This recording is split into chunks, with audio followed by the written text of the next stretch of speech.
Alhamdulillah, wassalatu wassalamu ala rasulillah. Toutes les louanges reviennent de droit à Allah. Éloge et salut à son messager, Muhammad. Amma ba'd, marhaban bikum jami'an. Bienvenue à tous pour cette nouvelle émission en direct au sujet, comme tous les lundis, au sujet des noms d'Allah. Le prophète sallallahu alayhi wa sallam nous a informé qu'Allah avait entre autres 99 noms et que celui qui les recensait, c'est-à-dire qu'il les recherche dans les textes du Coran et de la Sunna, premièrement, qu'il les retient par cœur et les mémorise, et il cherche à connaître le sens et à agir conformément aux significations de ces noms, eh bien, il entrerait au paradis.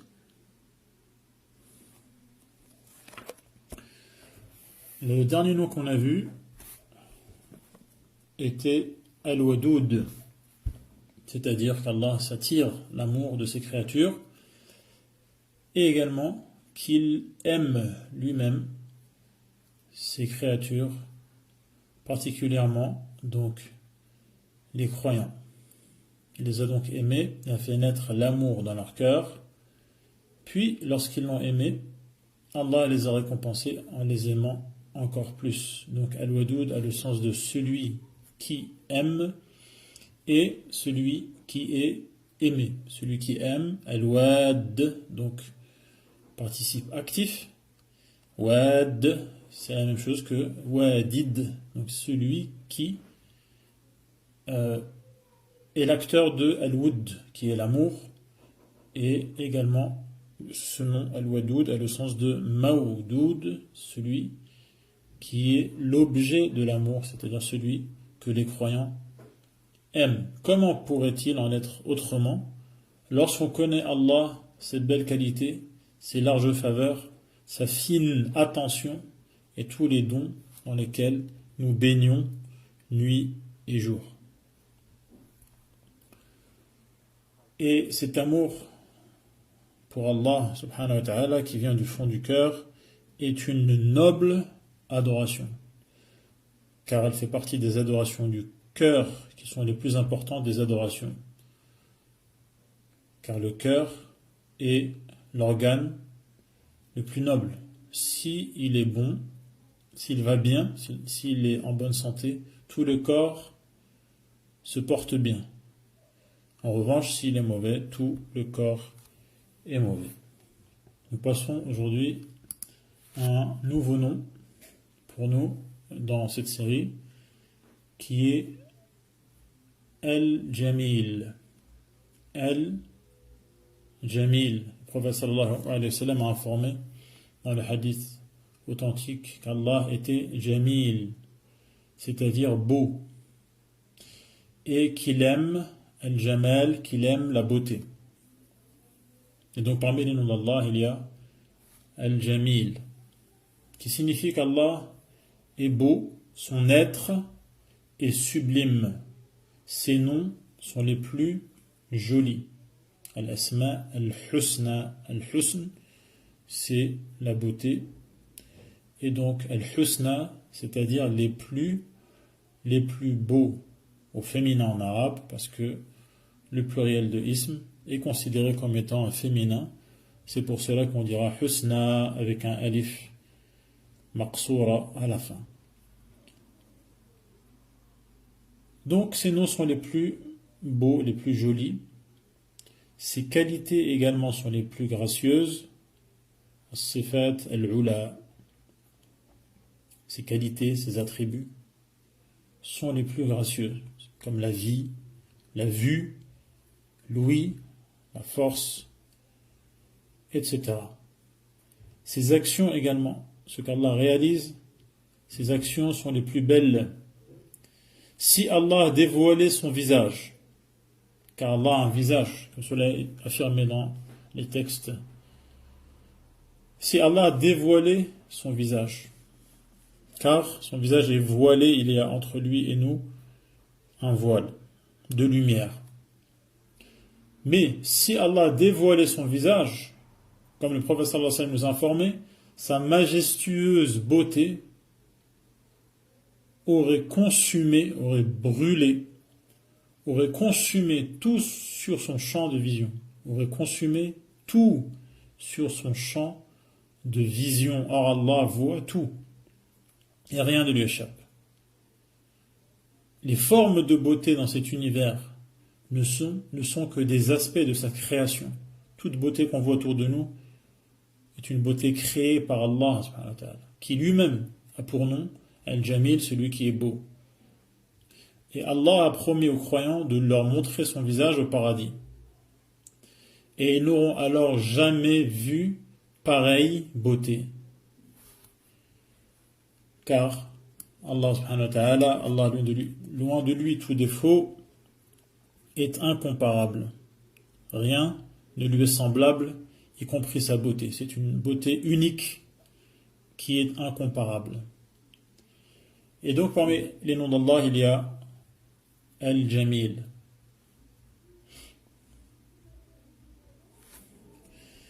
Et donc Allah est beau par essence, beau de par ses noms et ses qualités, beau de par ses actes.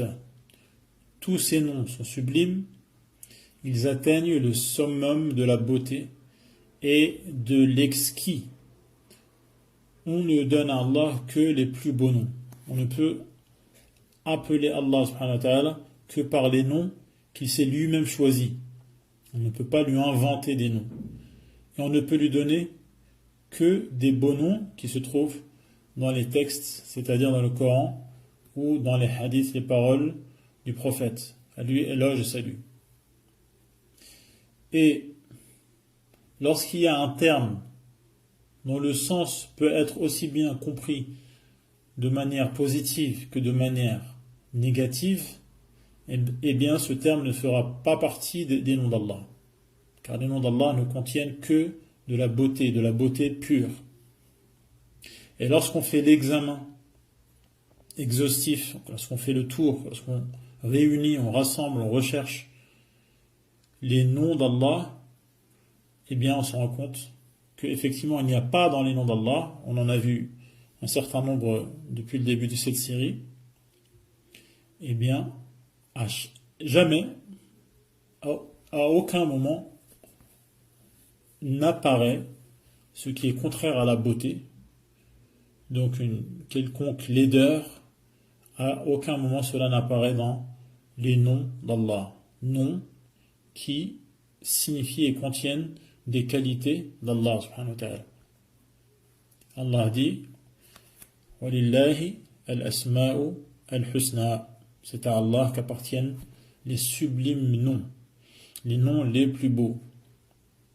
Et il dit également Hal ta'lamu lahu samiyya, lui connais-tu un semblable, c'est-à-dire qu'il n'en a aucun. Il n'a aucun semblable, donc également dans ses noms. Personne n'a autant de beaux noms que ceux d'Allah subhanahu wa ta'ala. Et donc, l'être d'Allah, al-Dhat, est la plus parfaite qui soit.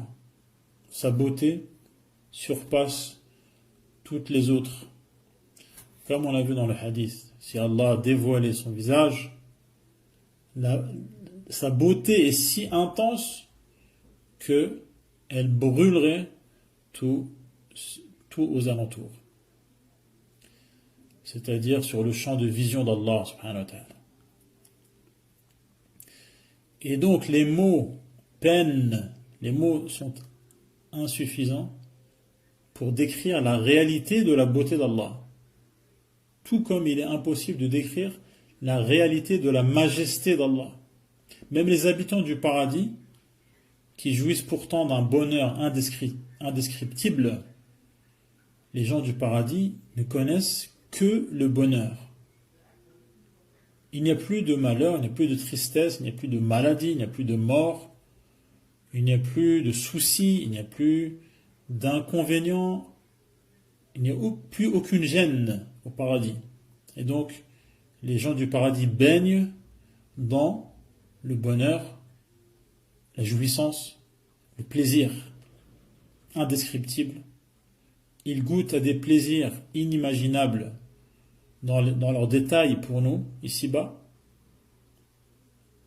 de tous les points de vue, le plaisir de l'âme, le plaisir des sens, également. Mais, lorsque ces gens du paradis, qui sont dans le pays du bonheur, et ne connaissent que le bonheur,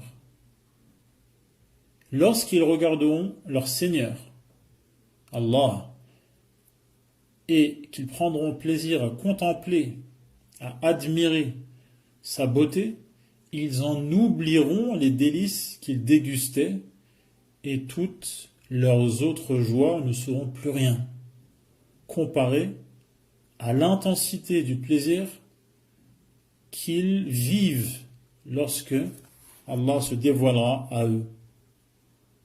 Comme cela est mentionné dans le Coran. وجوه يومئذ ناظرة إلى ربها ناظرة. Il y aura des visages resplendissants de joie, qui respirent le bonheur. ناظرة, avec un dad qui ressemble à un sad, plus le point. إلى ربها ناظرة. Le verset est explicite quant au fait que ces visages regarderont leur maître absolu qui est Allah. Nazira avec un va qui ressemble au ta. Et comme Allah subhanahu wa ta'ala dit que ce sont bien leurs visages qui regarderont, cela signifie qu'ils verront Allah avec leurs yeux, les yeux de leur visage. C'est donc une vue réelle. Et donc ils verront réellement Allah. Et à ce moment-là, tous les plaisirs qu'ils connaissaient auparavant au paradis ne seront plus rien en comparaison à cet intense plaisir auquel ils goûteront. Ils souhaiteront alors, ces gens du paradis, Allah dit également لِلَّذِينَ أَحْسَنُوا الْحُسْنَى وَزِيَادَةً. لِلَّذِينَ أَحْسَنُوا, ceux qui étaient bienfaisants, qui agissaient bien, c'est-à-dire qu'ils adoraient Allah comme s'ils le voyaient. Eh bien, ceux qui adoraient Allah comme s'ils le voyaient finiront par le voir au paradis. Car si ici-bas ils ne le voient pas, ils savent avec conviction qu'Allah, lui, les voit.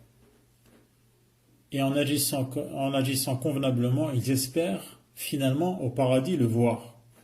Et c'est effectivement ce qui aura lieu. Et ils souhaiteront alors que ce suprême bonheur ne s'arrête jamais. Allah dit لِلَّذِينَ أَحْسَنُوا الْحُسْنَى. Ceux qui adorent Allah comme s'ils le voyaient auront la plus belle des récompenses. Al-Husna, la plus belle des récompenses. وَزِيَادَةً, et bien plus encore. La plus belle des récompenses n'est autre que le paradis, le pays de la joie. Et ils auront bien plus encore, c'est-à-dire contempler le visage d'Allah al-Jamil, le sublime visage d'Allah. Ils souhaiteront alors que ce suprême bonheur ne s'arrête jamais. Grâce à la beauté d'Allah, leur propre beauté deviendra plus intense. Ces gens du paradis, après avoir vu Allah, seront eux-mêmes encore plus beaux. Et leurs cœurs se consumeront d'envie de revoir leur Seigneur. Ils brûleront d'impatience de revoir leur Seigneur. Et cette vue du Seigneur fait partie de leur bonheur, et chacun obtiendra selon son degré au paradis, en récompense de ses actions ici-bas. C'est maintenant qu'il faut agir. C'est maintenant, tant qu'on a l'occasion, tant que l'occasion nous est donnée d'obéir à Allah et de l'adorer, comme si on le voyait. Pour ensuite le voir, c'est maintenant qu'il faut agir pour ensuite récolter les fruits. Si bien que, arrivé le jour de la faveur qui est le jour où les gens du paradis voient leur Seigneur, leur joie à ses habitants du paradis, leur joie manque de faire s'envoler leur cœur. Leurs cœurs sont sur le point de s'envoler lorsqu'arrive le jour où ils savent qu'ils vont revoir leur Seigneur, car c'est le jour, c'est le moment donc où le bonheur a atteint son comble. Bien entendu, ce plaisir, le plaisir de voir Allah, découle de la connaissance qu'ils ont de leur Seigneur, de l'amour qu'ils éprouvent pour lui et de l'envie de le rencontrer.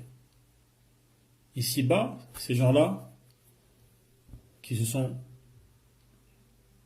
retrouvés au paradis, ensuite, ici-bas, ils connaissaient Allah, subhanahu wa ta'ala, loin de lui tout défaut. C'est pour cela qu'ils l'adoraient comme s'ils le voyaient, tellement ils le connaissaient, tellement leur cœur était abreuvé de la connaissance qu'ils ont et de la certitude qui habite leur âme au sujet des noms d'Allah et de ses attributs.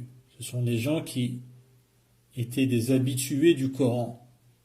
Les versets du Coran leur sont familiers, tellement ils les lisent nuit et jour, si bien que la connaissance qu'ils ont d'Allah atteint de très hauts degrés.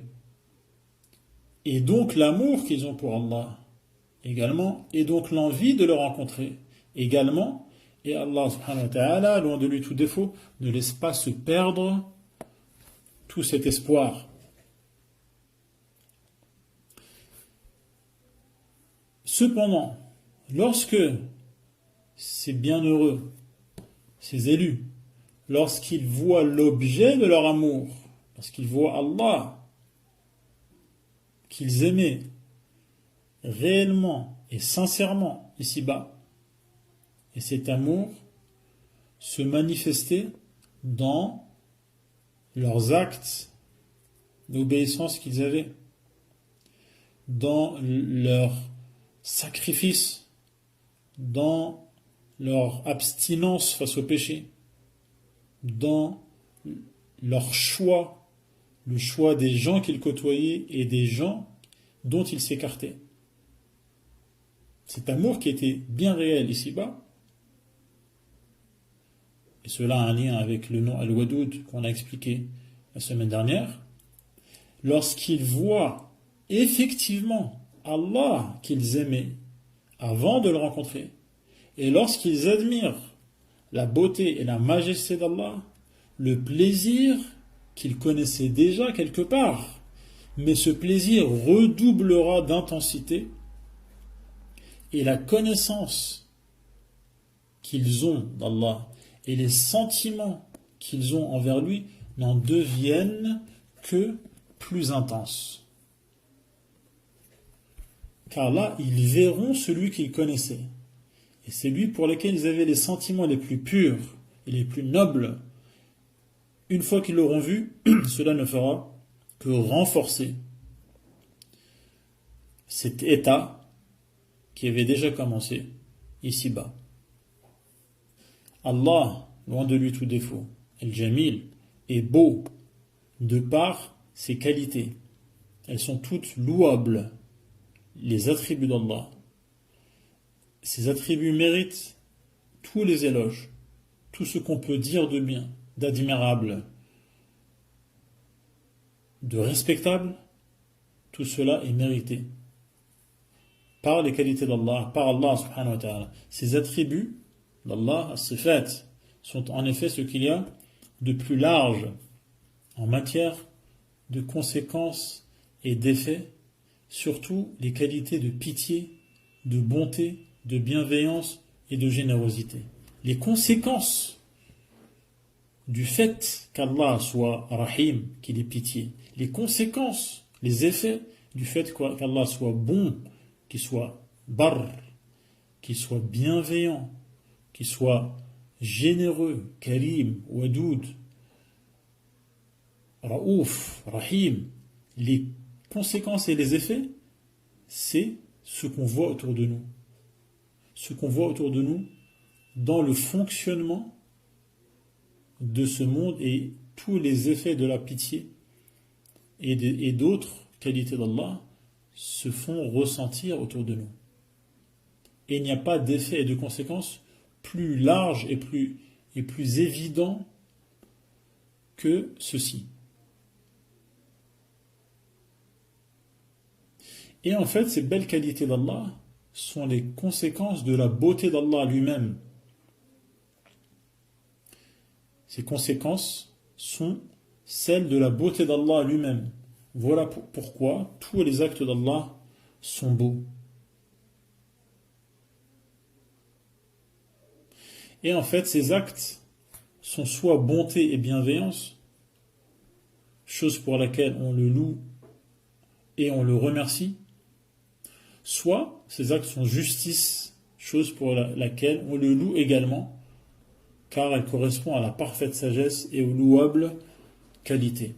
Et donc, tous les actes d'Allah sont soit de la bonté, de la clémence, de la bienveillance, et cela mérite qu'on dise d'Allah tout le bien, soit ces actes sont de la justice, comme la punition que méritent ceux qui la méritent, comme le fait que des gens se retrouvent en enfer, le fait que des gens soient égarés, tout cela n'est que justice.